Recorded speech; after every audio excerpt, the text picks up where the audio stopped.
BJP के लोग भैया ऐसे लोग हैं, ये चुनावी फायदा लेने के लिए अपने सगे भाई तक को मरवा सकते हैं। बीजेपी चुनावी फायदा लेने के लिए और दोबारा चुनाव जीतने के लिए किसी हद तक भी जो है गिर सकती है। गृह मंत्री को इस्तीफा देना चाहिए अपनी जिम्मेवारी लेते हुए। 2019 में जो हमला हुआ था उसमें हमारे सेना के जवान शहीद हो गए थे, उसकी भी आज 5 साल हो गए हैं, जांच ही चल रही है। संसद हमले की 22वीं बरसी पर एक बार फिर से संसद की कानून व्यवस्था धराशायी हो गई। दो अज्ञात शख्स जिस तरह से सदन में घुस जाते हैं, अफरा तफरी का माहौल होता है, उससे कई सवाल खड़े होते हैं। इसी को लेकर आज यूथ कांग्रेस विरोध प्रदर्शन कर रही है। तमाम लोग हमारे साथ बातचीत करने के लिए हैं। ये बताइए, कहा तो जा रहा था देश सुरक्षित हाथों में है, लेकिन देश की संसद ही सुरक्षित नहीं। ये एक मैं बताता हूँ, जो भारतीय जनता पार्टी नरेंद्र मोदी हमेशा इन्होंने जुमले देने का कार्य करा।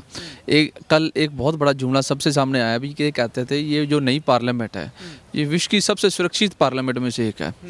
और किस तरह कल जो नंगा नाच देखा गया, क्योंकि हमारे गृह मंत्री और देश के प्रधानमंत्री प्रदेश के अंदर जाके सरकारें बनाने में व्यस्त हैं। उनको सिर्फ प्रदेश और भारतीय जनता पार्टी और अपनी सरकार तक सीमित है। उनको देश की सुरक्षा, जो भारतीय जो कहते हैं हमारा डेमोक्रेसी का मंदिर जो माना जाता था वही सुरक्षित नहीं, जो हमारे चुने प्रतिनिधि वही सुरक्षित नहीं है, तो आम जन क्या सुरक्षित होंगे। दावा कर रही थी सरकार की संसद बहुत सुरक्षित है, और सवाल इसलिए बहुत बड़ा हो जाता है कि जिस दिन 2001 को 22 साल पहले हमला हुआ था संसद में, फिर दो लोग घुस जाते हैं, फिर सुरक्षा व्यवस्था जो है वो धराशायी हो जाती है। आप सब ये देखिए, वो एक आम जो पब्लिक है, जो हमारे नौजवान साथी हैं, वो किस तरह अंदर आ गए और भारतीय जनता पार्टी के पास के ऊपर अंदर आए, ये एक बहुत बड़ा प्रश्न मार्क होता है।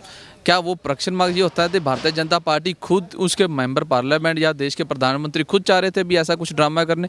क्योंकि हमेशा इन्होंने डाइवर्जन की राजनीति करी है। कोई मुद्दा कुछ होता है उसको डाइवर्ट करने के लिए कोई ना कोई ये मुद्दा बना देते हैं अलग से। ये एक बहुत बड़ा प्रश्न चिन्ह। दूसरा प्रश्न चिन्ह ये होता है, जो चुने हुए प्रतिनिधि और नई जो पार्लियामेंट का जो दावा किया जाता है कि ये विश्व की सबसे सुरक्षित पार्लियामेंट में से एक है, तो वहाँ से आम पब्लिक जो नौजवान है वो आराम से अंदर आ सकते हैं। तो कल को अगर ऐसे भी भगवान ना चाहे जो पहले उग्रवाद हमारे अंदर घुसे थे, उनको क्या मैसेज देंगे, उनको क्या रोक पाएंगे? सवाल ये सबसे बड़ा है कि बीजेपी के एक जो है सांसद हैं, उनके रेफरेंस से पास बनवाया गया, फिर वो दो लोग अंदर गए। अभी तक अगर कोई विपक्ष का नेता होगा या कोई अभी जो है होता, कोई पंजाबी होता या कोई मुस्लिम होता, तो अब तक तरह तरह के उस पर आरोप लगा दिए जाते, उसको गिरफ्तार कर लिया जाता। लेकिन बीजेपी का नेता था, उस पर कोई कार्रवाई नहीं हुई।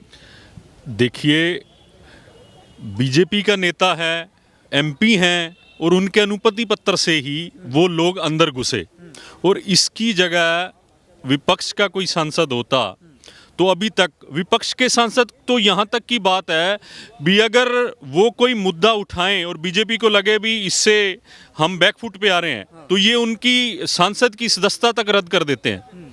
और इतना बड़ा मुद्दा हो गया, और बीजेपी ने अभी तक उस सांसद पे कोई कार्रवाई नहीं करी। ऐसा क्यों हो रहा है?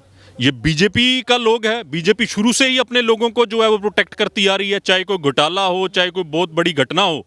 बीजेपी का हमेशा ये रहा है कि बीजेपी अपने लोगों को प्रोटेक्ट करती रही है। और मैं तो यहाँ तक भी कहना चाहता हूँ, क्या पता ये जो हमला हुआ है, आगे 2024 के चुनाव हैं, बीजेपी कोई ना कोई बेनिफिट लेने के लिए और लोगों को जो आम मुद्दे हैं, आम जन के जो मुद्दे हैं, चाहे वो महंगाई है, बेरोजगारी है, भ्रष्टाचार है, उनकी तरफ से लोगों का ध्यान भटकाने के लिए और 2024 में दोबारा सरकार बनने के लिए ये कोई इनका प्रोपेगेंडा हो। कल हमला जो संसद में जिस तरह से घुसपैठ हुई, इसमें आपको साजिश लग रही बीजेपी? बिल्कुल साजिश लग रही है। इसमें साजिश नहीं तो और क्या है।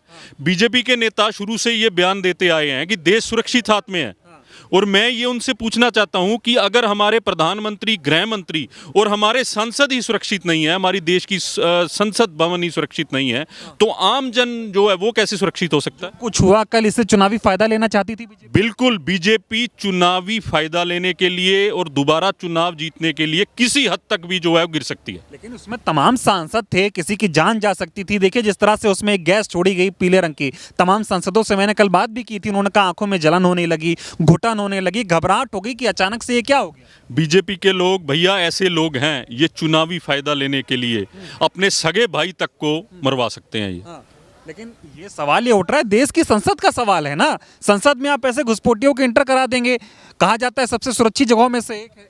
बिल्कुल, ये तो पूरे विश्व में जब हमारा संसद भवन नया तैयार हुआ और पूरे विश्व में भारतीय जनता पार्टी ने और भारत सरकार ने ये मैसेज दिया कि ये जो हमारा नया संसद भवन है ये बहुत ही सुरक्षित है। देश की जो संसदें हैं, पूरे ऑल ओवर वर्ल्ड की जो संसदें हैं, उनमें से एक हमारी संसद है जो सबसे सुरक्षित है।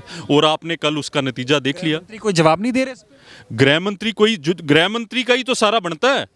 गृह मंत्री को इस्तीफा देना चाहिए अपनी जिम्मेवारी लेते हुए।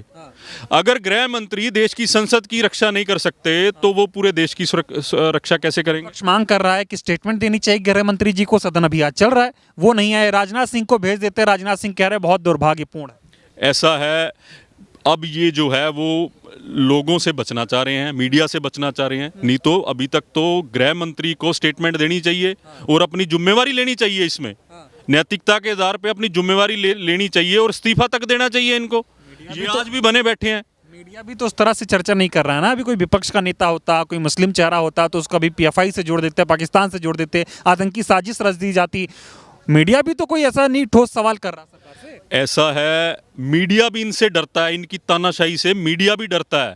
और हम दोनों भाई आ रहे थे रास्ते में, हम यही बात करते आ रहे थे भी इन लोगों में अगर कोई मुस्लिम होता या सिख होता तो ये शरेआम उस पे दोष लगाते भी ये देश विरोधी हैं, ये उग्रवादी हैं।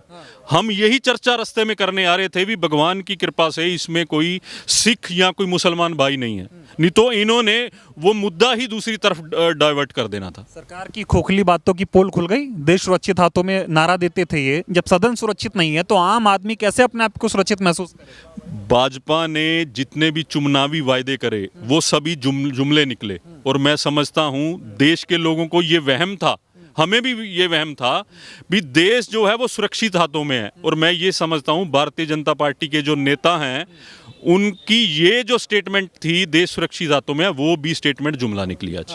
सवाल बहुत बड़े इसलिए हो गए कि आप दो लोग चले जाते हैं, वो एक गैस छोड़ते हैं, उनके हाथों में बम भी हो सकता था, बंदूक हो सकती थी, तलवार हो सकती थी, किसी की जान जा सकती थी, कई सांसदों की कल मौत भी हो सकती थी। बिल्कुल, ये तो भगवान की कृपा से अनहोनी घटना होते होते ये जो रुक गई है। वो लोग कुछ भी कर सकते थे अंदर।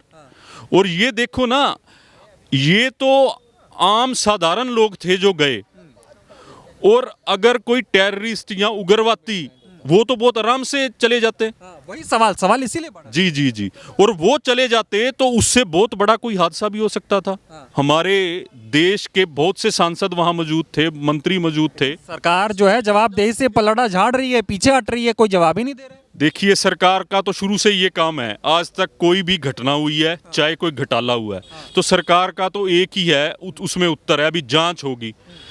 आप देख लीजिएगा 2019 में जो हमला हुआ था उसमें हमारे सेना के जवान शहीद हो गए थे, उसकी भी आज 5 साल हो गए हैं, जांच ही चल रही है। जांच पूरी नहीं हुई। पूरी जांच करते ही नहीं है ये।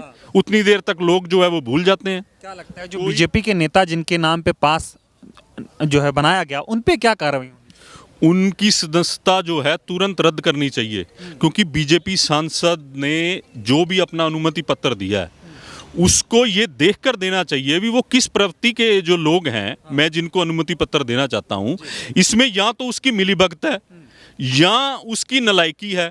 तो मैं ये मानता हूं कि उसकी जिम्मेवारी फिक्स करते हुए सबसे पहले तो उसकी सदस्यता जो है वो रद्द करनी चाहिए।